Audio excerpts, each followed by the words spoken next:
What's going on, guys? Welcome back to Season 2 of NHL 24 Chicago Blackhawks Franchise Mode Series. Can't thank you guys enough for the support on the first episode. If you wouldn't mind leaving a thumbs up on this one as well, I'd really appreciate it. As you guys can see, we're currently 6-0 in the preseason, which is kind of insane for this team. Connor Bedard there has 10 points in 6 games. Personally, I still don't see us as a playoff team. Probably not going to finish last on NHL, but definitely don't see us competing for the Stanley Cup this year. As you guys can see, the first line, we got Taylor Hall, Connor Bedard, Lucas Reichel. I feel like that's pretty solid. Second line, Radish, Duchesne, Athanasiou. Duchesne kind of screwed us. He was an 84, dropped by 2 during the summer.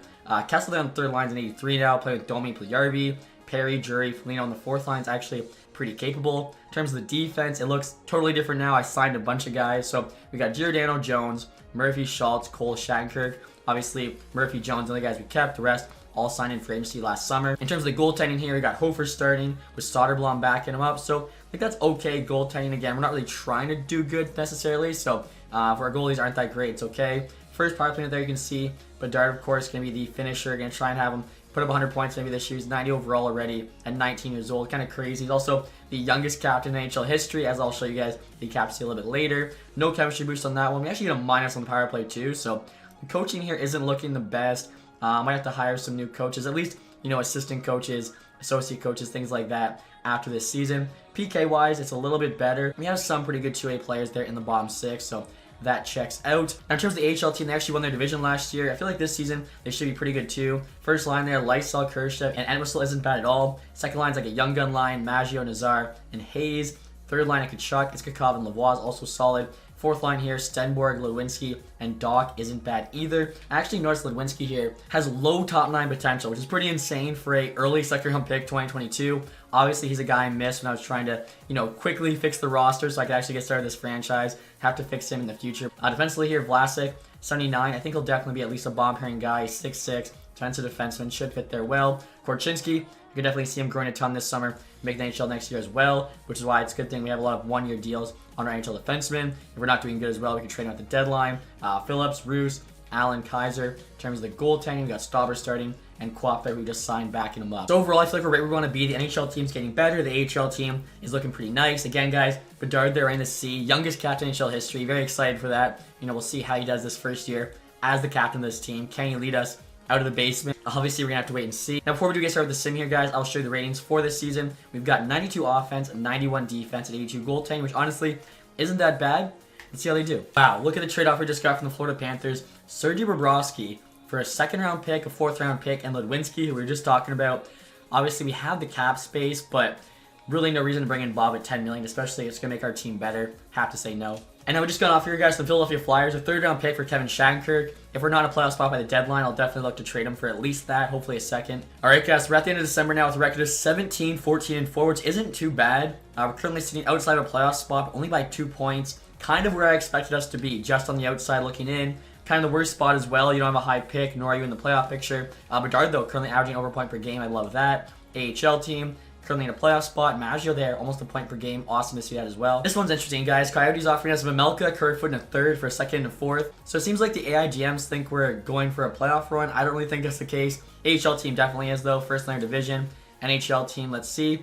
I'm going to take it back. We're 32, 26, and 4. We're in the wild card race. We currently have a spot. We got a 2-point lead there on the Predators, who are the next closest.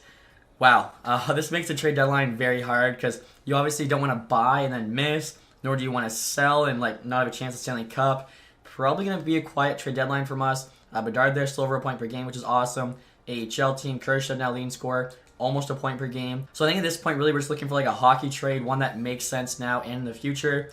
I would say, I guess, conservative buyer, which is kind of crazy. I thought we'd probably be a conservative seller, if anything, at this deadline. But take a look at the trade block, see who is available. Sidney Crosby, 1 year left at $8.7 million, of course. Shea Theodore there, also 1 year left on his deal. Buchnevich, Montour, Anderson, Uyghur, Brodin, Toffoli, Pietrangelo, Spurgeon. Wow, Vegas and Minnesota both have their top 2 defensemen on the block. Probably not going to trade for either of them, but we'll look around the league, see what else is out there. And check this out, guys. I was just going through the teams. Leo Carlson's now got medium franchise potential, and Mason McTavish has low franchise. You don't always see that, so very, very cool. Carlson's trade value, of course, is now at the max. I wonder, Fantilli, he's still high elite. And look at this, guys. Vegas literally has all their players on the block. Mark Stone, Stevenson, Marchessault, Carlson, Barbashev, they're just completely rebuilding, I guess. Which honestly probably fits Vegas. If they weren't doing well, they would just put everyone on the block and see what trades came in. Vegas just offered us Logan Thompson, a 4th round pick for a 2nd. That's actually a pretty fair offer. We drop back 2 rounds, pick up an 84 overall goalie who's actually not playing very well. We got Hofer's 83. Never mind, take it back. Not as good an offer as I thought. And this is a surprise too, guys. Ottawa has Shabbat, Chikrin, and Giroux all on the block. Again, we're in like such a weird spot. It doesn't make sense to make a big time trade for one of these guys. We're really just looking for kind of players like Othman, honestly. 22, 77, medium top 6. Maybe I'll make a move on him. So like I mentioned, guys, we're trying to get Brendan Othman here from New York Rangers. Again, solid prospects on the Canadian World Junior team. I think played with Bedard, maybe not the same line, but definitely, he's on the ice with him a little bit. 22 years old there, 77 overall, medium top 6. I think he'd be a great addition to the team. Now, I'm offering up Dallas' 2nd round pick this year. Also asking for Minnesota's 5th, so we actually are getting a pick back. They're probably going to say no, but I would be willing to, do this straight up or even try and get a 7th back. Trade rejected, I kind of figured, but I do think because the value's on our side, we can get at least a 7th round pick back with Othman. And there we go. Okay, so the chances of us getting a player as good as Othman in the 2nd round was very, very slim. So I like that move for us. Again, we're kind of teaming the team together just because if they somehow squeak into the playoffs, maybe they go on a Cinderella run. But other than that, I didn't really see too much that makes sense for us right now. All right, guys, so the trade deadline is now complete. As I mentioned, I expected it to be pretty quiet just with where we were in the standings. Tons of picks being moved. Our trade for Othman, lots more picks. Brady McNabb there to Tampa. Let's see, anything else going on? You got Fabry to the Kraken, Dvorak to the Predators, Zub there to the Penguins, Adrian Campe to the Penguins. That's actually a pretty big trade. And all the Kings got back was a couple seconds. He must be a penny in UFA. Peterson there to the Panthers. Rodriguez goes back to the Penguins. Gavrikov to the Flyers is pretty big. Eriksson X to the Blues. It's a big time trade. Minnesota only got a couple seconds as well. Again, he must be a penny in UFA. Buffalo got Pavel Buchnevich. That's massive. In exchange for Zach Benson and Samuelson and Ratzlaff. Wow. They get a medium elite forward, medium top 4 defenseman, medium starter goalie. St. Louis actually got a pretty good haul, I think, for him, but obviously trade a first line forward. Scott Mayfield there to the Stars, Christian Kyrou to the Flames, Crosby to the Flyers. There is no way ever that Crosby is going to the Philadelphia Flyers. That is hilarious. That's probably like his most hated team, I'd guess, even more than like the Capitals. Sharangovich there to the Islanders. Liam Greenstreet there also goes to the Flames in exchange for Noah Hannafin. Pretty big trade. A couple more picks being moved. Carson Bjarnson to the Ottawa Senators. They get a good young goalie. Definitely an active trade deadline. And right here, you guys can actually see the Crosby trade. I don't think I looked at it before. Sealy, of course, is a medium league defenseman. Just went top 10 in the 2024 draft. 2nd round pick. And Luke Misa. Philadelphia gave up a lot there. Now, they did have 2 first-round picks.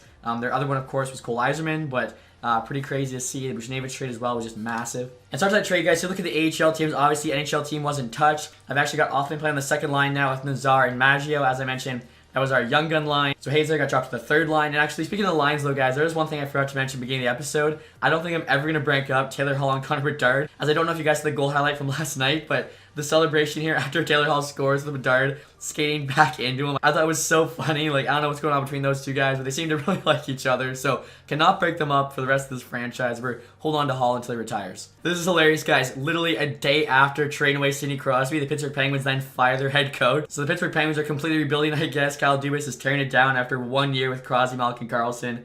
That's insane. The Devils also fire their head coach. I feel like the Devils are in such a good spot right now. For them to be firing their head coach a year from like today in real life would be crazy. All right, guys, we're nothing this season here with a record of 43, 32, and 7, which honestly surprised me a ton. I did not think the team was going to play this well, and we're super streaky too. Like after the deadline, we actually won 7 straight games. We then followed that up by losing 5 straight games. We followed that up with 3 wins, and then we lost 4 straight before winning the last game of the year. Super streaky team.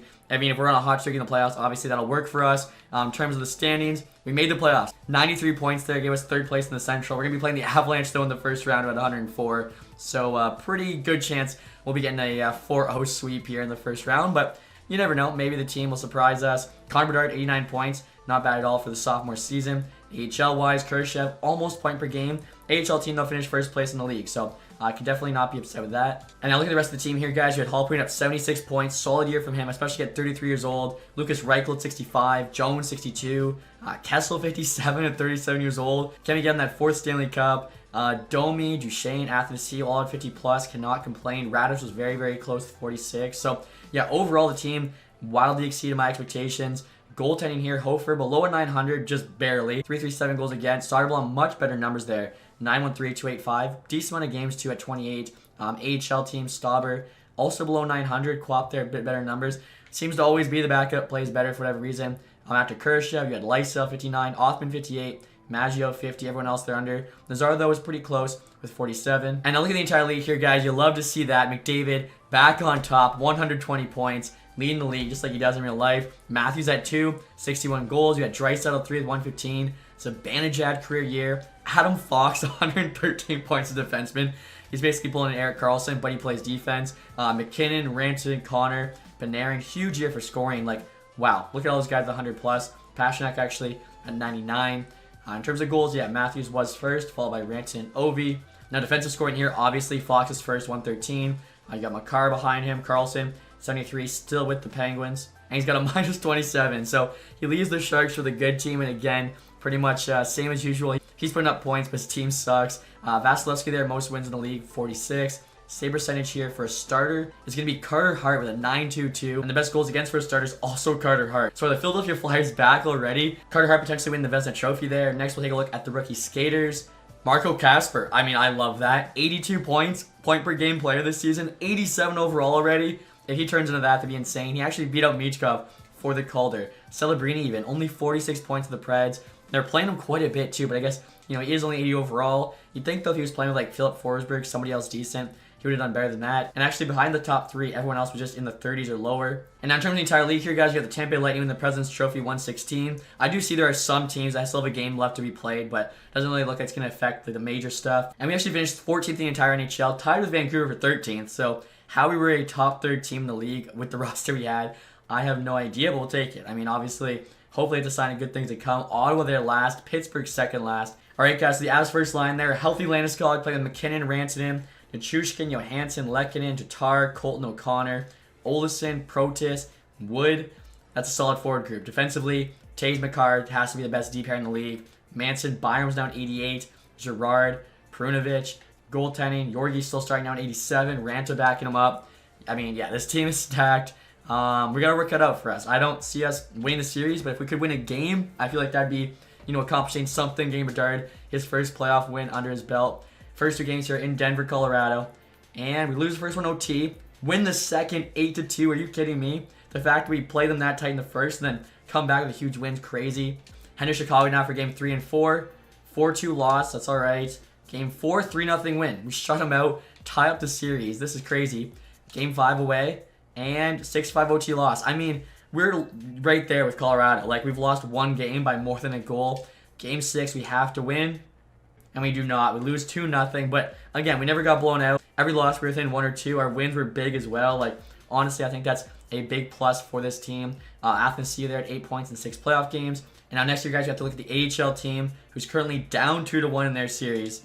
Got to win the next 2 straight, and they cannot do it. Wow. Win the division, out in the first round. Classic. And check this out, guys. The Columbus Blue Jackets just won the Stanley Cup. Fantilli's in year 2. At this point, they would have fired Babcock less than 2 years ago, so what a turnaround for that team. LA there picking first overall, jumping up from 7. Arizona jumps from 9-2. Of course, it's the Michael Misa draft, so LA gets him. We go along with Kopitar, Byfield, Dubois, Deneau. I mean, their center depth's absolutely ridiculous. Kind of feel bad for Ottawa, Pittsburgh.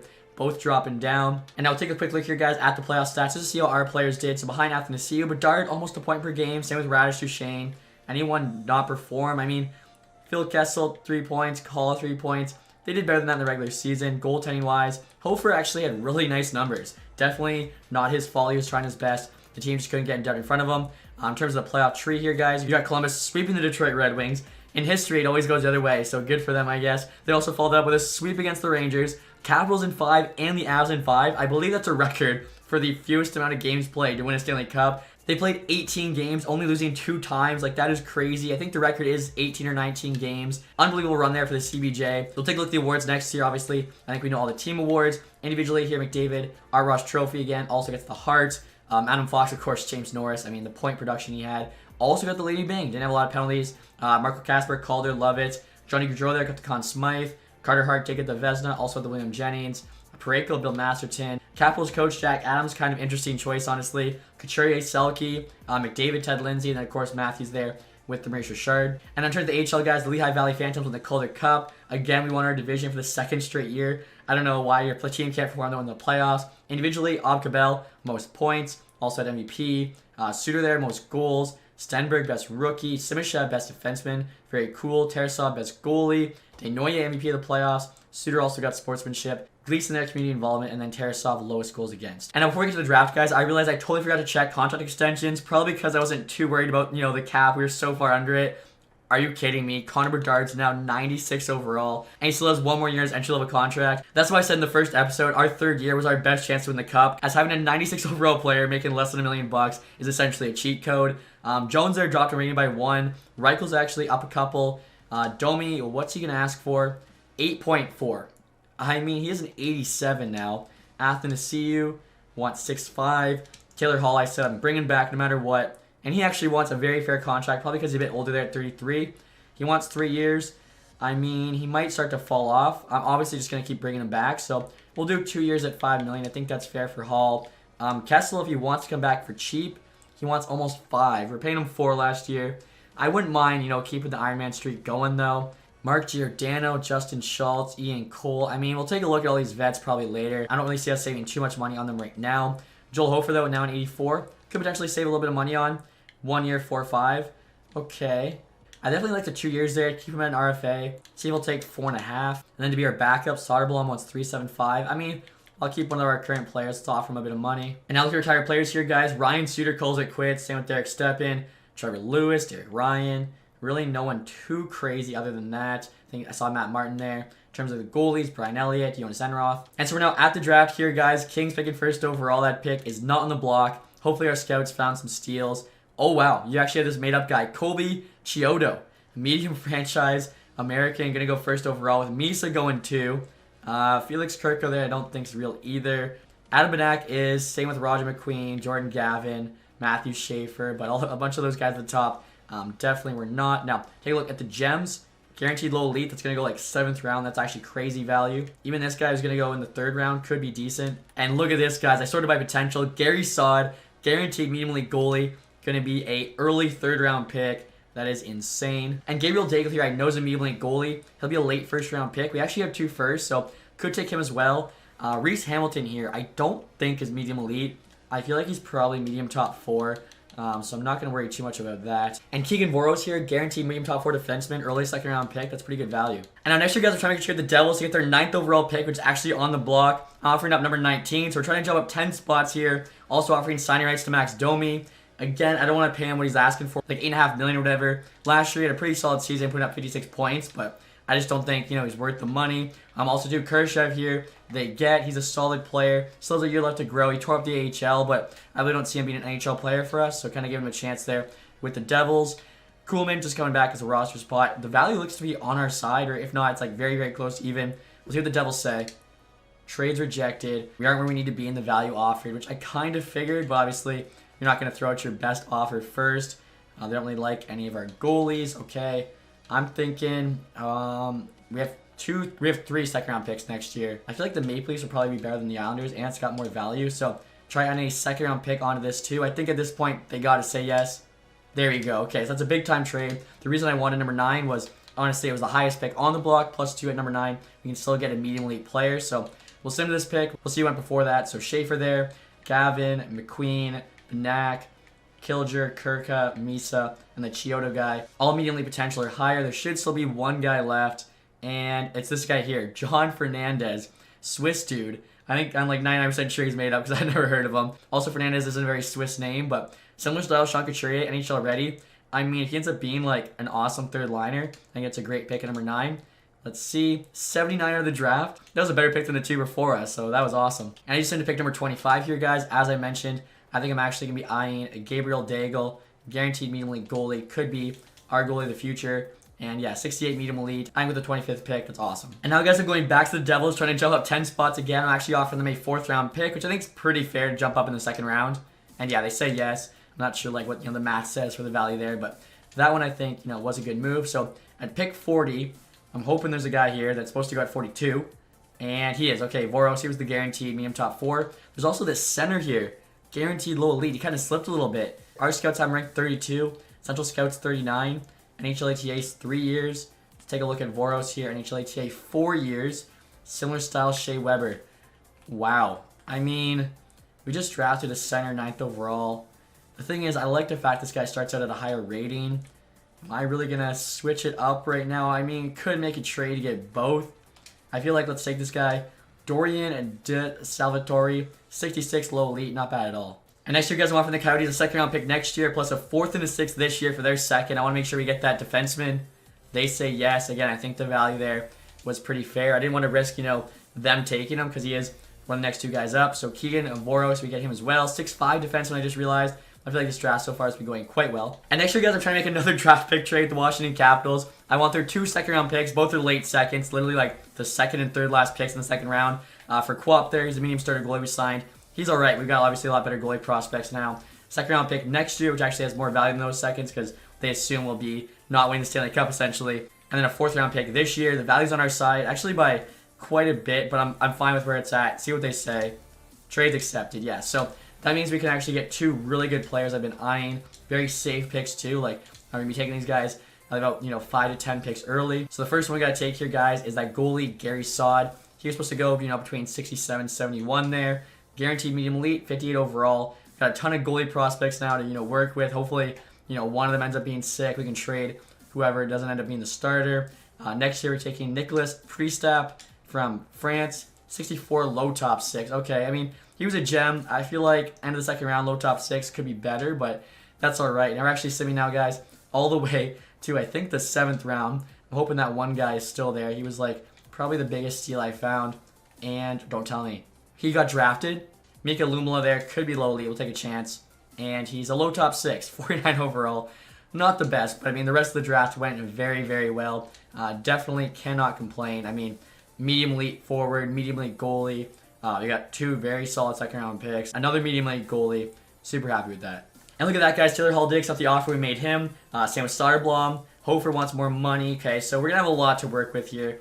Money is not an issue right now in Chicago. As you can see, we have over 50 million in cap space. Ridiculous. Obviously, Bedard's going to take a ton of that next year. But for next season, we probably get some big 1-year deals. So Hofer I want to look at first. 1.5 for 1 he wants now. That's actually, his price went down. It was definitely more than 3 million for 2 years, so this is crazy. Again, I'd like to keep him RFA. This way, we have the control. Stauber there. I think we can find a better AHL starter at this point. Also, too, love seeing 3 medium elite goalies, Daigle, Sod, Eddie. And so I'm going to start off here, guys, looking at the forwards. Again, Athanasiou wants 5.9. I'm going to think about it. We have 50 million. I can't be too stingy. Phil Kessel, I want to keep the Ironman streak alive till he retires. So 1 year, 5 million. He's lucky I like him. Corey Perry's 40 now. He wants 1.4. I don't know if that makes sense. Puljujärvi, he wants 2.2. Doesn't really do anything super special for us. I think at this point, we let him go. Lysel and Nazar there, both 80s now. Definitely making the jump to the NHL team. Foligno's a 79. He wants 1.8. I think we can find guys for dirt cheap to play on the 4th line.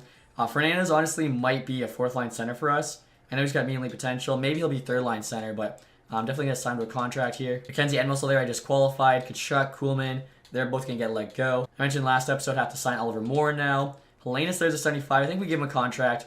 Again, playing the AHL, maybe even NHL, honestly, if he grows a bit more this summer. And now looking at our defense here, guys, Jones and Murphy are both returning. The next 4 are all pending free agents. I think both Kurchinski and Vlasic we can pencil in the NHL next year, so we only have to bring 2 of these guys back. Giordano's the vet at 41. He wants 4 million. Schultz wants 4.8 on a 2-year. Cole there wants 2.6. He's only 1 overall lower. Shattenkirk's the worst. He wants 1.8. So I think we let go of Shattenkirk. I think we have to keep Cole because he's the best value. And then I guess Korchinski, honestly, he's offensive defenseman. He kind of takes the role of Justin Schultz. So at that point, I think we let go of Schultz, keep Giordano, the team dad, 41 years old, especially since we're not bringing back either Perry or Foligno. We'll offer Giordano for 1 year at $4 million. And honestly, you know what, with Ian Cole, we could just wait until the free agency. I'm sure we can sign him if we want to, but if there's somebody really good available, we could put in our top 6, not just next year, but for the future. I think it makes more sense to potentially have the money for that. And so I think that's all the offers we had to make, guys. I'm curious to see what the cap space will be once they all go through. Had to re-sign the head coach as well. I feel like he's done well, so I actually extended him for 8 years, which is the rest of the franchise series. Hofer rejected. Okay, why is it so hard to get this guy signed? Giordano said yes. Phil Kessel wants to test free agency. No, Phil. What are you doing? Fernandez, the guy we just drafted 9th overall, said yes. I think the rest of this is just AHL players. So basically we have to pay Phil a bit more. Again, he's so lucky he's Phil Kessel. No one else would I do this for, so we'll offer 5-5. So hopefully, you guys, I guess we'll have to probably overpay because he wants 1 year, not 2. But again, I think 2 years makes sense. He should be, going up in rating if our team's better next year. Try offering 3.5. And in regards to Athanasiou, guys, I was hemming and hawing about what to do, but honestly, I feel like we already have enough forward depth, and with all the cap space we have, we can definitely go big game hunting, sign like 2-star forwards. So we keep Athanasiou at that point, pushing some of our young players onto the 4th line. Doesn't make sense. I'm gonna let him go, save the cap. Again, use that towards, hopefully a better player, somebody in the high 80s. Hofer finally said yes. Same with Phil Kessel. We've still got 40 million in cap space there. All we have to sign, like I said, is a couple forwards, 1 defenseman, and I think that's it. Goalies were fine, so we can definitely, like I said, sign some big name players. All right, guys, so it's now free agency. I'm hoping there's some good players here we can get. Buchnevich, Nick Ehlers would be sick. Brad Marchand, Victor Hedman. Are you kidding me? Let's Luke Hughes, but he's an RFA, I'm sure. Yeah, okay. Carter Verhaeghe, as I mentioned, Hedman, Jacob Chikrin, Domi's there, Condre Miller, also an RFA, TJ Oshie, Ivan Provorov wants 7, Gavrikov, Athanasiou, Nick Backstrom, Patty Kane we could bring back. I don't know if you guys would want me to do that. Definitely let me know, I guess, before he retires. He's already 36. But, all right, first things first, we got to go get Nick Ehlers. Like, he's 29, not that old, 90 overall. He's a playmaker. Having him, Bedard, and I guess Taylor Hall on that first line, like, would be so nasty. He's super fast, too. We have $40 million, so why would we not try and get Nick Ehlers? 7 years, pays him until he's 36, so in the 7th year, this contract might not look too great, but I mean, that'd be 1 year before we're done. I'm trying to think. 7 by 11 for Nick Ehlers, 90 overall. Seems pretty fair. We're going for him. Buchnevich, 1 overall more, 1 year older, plus he actually wants like $1.5 million more, so I'm going to avoid him. Marchand wants a lot for a 37-year-old, but at the same time, we have a ton of money right now. If we did like a 1 year deal on Marchand, that wouldn't be like too terrible just to try and go for it. Again, with Bedard on his entry level, we still have like $30 million here to spend. We could get Hedman and Chikrin and Marchand, honestly, because like they're not all costing $10 million. We might as well try and do it. It'd be insane. So Marchand, 1 year, we'll offer 8.5. Victor Hedman actually wants a 1 year. A lot of competition. For Hedman, we're gonna offer 1 year. We're gonna offer 10.5. So again, we're going out there, trying to get these guys. Chikrin's only 27. He could be part of this core for the future. He wants 4. We'll give him what he wants. He wants 7. We could do, he's 8-7 overall. We could do 8 by 4. We'll still have $20 million to sign Bedard next year, as both Marchand and Hedman are 1 year deals. So this is probably the most money I've ever offered out, I think, in one free agency, but might as well go for it. In terms of goalies, lines, Allmark's actually available. Honestly, I trust in Hofer, though, especially he's young, he's getting better, really good price. Marc-Andre Fleury, 85 overall, 1.6. Okay. He could be in a tandem with Hofer. If Hofer grows, he's the same rating, or potentially backing up Fleury, but that's just too good of a price to pass on, I feel. Okay, Fleury. He actually played in Chicago for a little bit. If we do this, Sauerland would just go in the AHL, so we'll have to wait to see what Fleury says before signing an AHL goalie. Try 1.75 for 1 year. We are being super aggressive right now, but hopefully it works for us. Klang there, 23.77, medium starter. He's actually really good. I think I can make an offer on him, and even if we get Fleury, it'll be okay. Try 3 years there at 950K. He's a very good AHL goalie. And in terms of free agents, got to kill Thomas here, 25.77, medium top 6. Might as well, give a chance to him. Just leave him in. Kurashev actually back available. We'll take him back. I mean, they're not going to keep him. We will. 2 years, 850K. What is Anaheim doing? Drew Helleson, 24.78, medium top 4. It's cool to see him finally in the game. They're not even keeping him. For 2 years, he wants to league him in. Let's try 950K. Also on Antonio Stranges, 23.72. He got the elite edges because his edge work's insane. If we can get him, 3 years, league min, maybe he'll grow in the AHL. Maverick Rook here as well, guys. 23.78, high top 9. Why is he not getting signed? I don't understand it. Same with Reese there. We'll make both these guys offers. And next year, guys, are trying to get a big-time trade with the Calgary Flames. Offer them Matt Duchene. He's got 1 year left at 4.75. I feel like we got a lot of guys coming in. He's about to be 35. I don't want him to drop an overall again and his trade value go down. So I want to take advantage and trade him right now, coming off a pretty good season. And with him here, I got Sternborg and Entwistle. Honestly, they're probably never going to make the NHL team, so just kind of getting rid of a couple of contracts, make sure we have enough for all the free agent offers. Obviously, too, Matt Duchene, you have to trade him with a city that likes their country music. Calgary fits that bill. And I'm trying to get back an insane return. Tanner Howe was the 13th pick, 2024. And then Liam Greentree here was the 14th pick, 2024. I didn't even actually realize. So they went back to back. Calgary's got both now. Somehow the value is pretty close. Both of them aren't on the block though, so I assume the Flames say no. We're going to try it though. Trade's rejected, but the value you're sending our way is insufficient. Honestly, I'd be fine with just Howe and a pick. I feel like if you play with Bedard, it'd be very cool. We'll try Howe in a second. Is that more value than a green tree?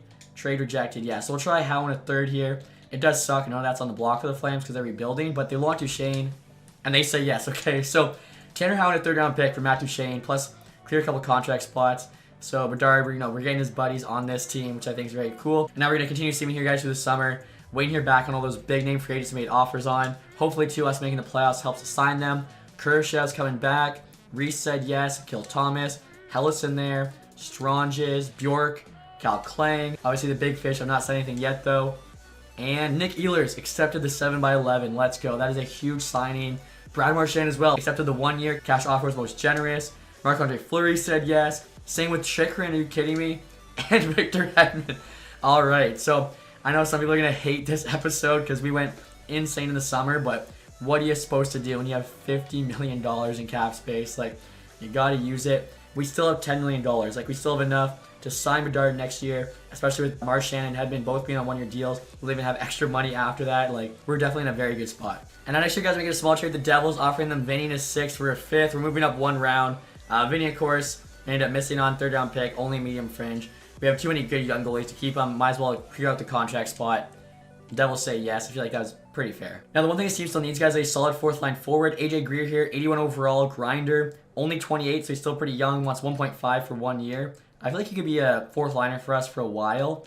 If he wants, okay, yeah, he actually stays pretty cheap. Let's try 2 years, 1.5, exactly what he's asking for. Again, I think that's really all we need. Other than that, the team is set for next season. And there we go, guys. Adrian Greer said yes. And now look at this, guys. A massive offer from Montreal Canadiens. Brandon Montour for Christian Alanis, Anthony Cristoforo, and a 2nd round pick. I feel like we're already set on defense. Otherwise, though, pretty good offer. And obviously, too, it kind of shows you. I think the rebuild's over when teams are offering us one of their best defensemen for, picks and prospects. Speaking of that, Ottawa just offered us Shabbat for Alanis, Saad, Cristoforo. Again, I don't think it makes a ton of sense because we already have like a solid team. So we might as well keep our picks and prospects to try and keep the dynasty going for more than just 1 year. Now, I'm going to show you guys what the team's looking like. I'm very, very excited. I think we potentially could compete for Stanley Cup this year, depending how the sim goes, obviously. First line, Brad Marchand, Connor Bedard, Nick Ehlers. Getting to +4. Like, that's so nasty. Second line there, you got Taylor Hall playing with Lucas Reichel, Phil Kessel. Lucas Reichel actually grew 5 X Factors this summer, which is pretty insane. 88 overall still. The third line there, you got Lysel Nazar playing with Radish. So these two making the jump to NHL. Greer, Drury, Fernandez on the 4th line. Fernandez, of course, we just took 9th overall. He's a two-way forward. I think he'll be fine on that 4th line. In terms of the defense, guys, we got Hedman, Jones, top pair. Korchinski, Chikrin on the 2nd, with Giordano Murphy on the bottom pair. I feel like, again, the defense looks really good. I noticed, too, Hedman has definitely lost some X factors. And in terms of the goaltending, we got Hofer starting now at 85. Fleury backing him up, actually dropped from 82, so he kind of screwed me. He was an 85 when we signed him. In the AHL, though, Klang here grew from a 77 to an 82. I did not expect that. I could swap him and Fleury out, but I feel like Fleury probably better as a backup. He's more of a veteran. He's got like 15 or 20 better poise. You guys can let me know what you think. AHL starters here. Othman, Kurashev, Maggio, I think, is a nasty first line. Helena's on the 2nd line. Tanner Howe here should be in juniors. He's 19. I'm not sure why he's not. But the rest of the AHL forwards, they look solid. In terms of the defense, Vlasic, Hellison's a solid top pair. Hellison's down 80. Again, why the Ducks not re-sign him, I don't know. Roos, Allen, Kaiser, Phillips. So, again, guys, I feel like both teams look really, really good. And now, one thing I ask of you, hopefully you can leave a comment letting me know. Of course, Bedard needs an extension. So I already went and looked. I was kind of curious. What's he going to be asking for? He's 96 overall. He's 20 years old. High franchise potential. It might surprise you. The kid's only asking for $10 million. I feel like that is way too cheap. So basically, what I want you guys to do is let me know in the comment section what do you think would be a fair price to sign Bedard for. I feel like it's somewhere between 10 and 15. Let me know what you guys think. I'll sign him for whatever like the top comment says. That way, it is a little bit more realistic that way. And now before I end the video here, guys, I want to show you our ratings for next season. As you can see here, we've got 96 offense, 92 defense, and 85 goaltending. Super excited to see what happens. Hopefully you guys enjoyed this one. If you did, leave that thumbs up. If you haven't subscribed yet, hit the sub button down below. Thank you guys so much for watching. Have a nice day. Goodbye.